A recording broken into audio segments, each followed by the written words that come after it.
Tikman natin ang sarap at linamnam ng ipinagmamalaking Bulalo Pares sa Mangaldan, Pangasinan. Halina't matakam sa report.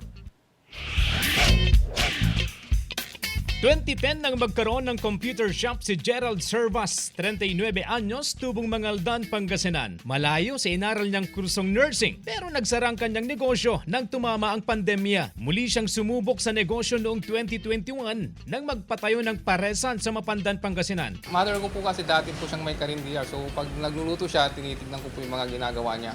Pero panibagong dagok ang dumating. Ibinenta ng may-ari ang inuupahan nilang lupa na kinatatayuan ng kanyang negosyo.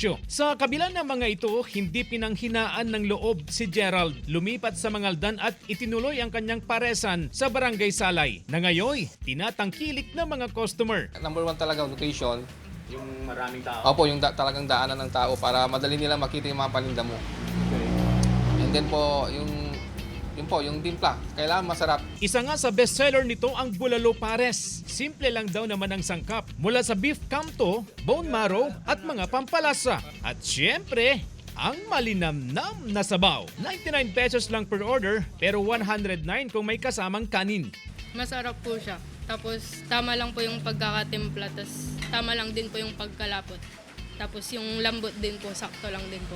Ayon kay Gerald, kasama raw sa tagumpay ng kanyang negosyo ang kanyang mga customer. Kaya tuloy raw ang pakikitungo nila sa kanilang customers with a smile. Sasalubong kang masaya sa kanila para ganahan silang kumain sa iyong kainan.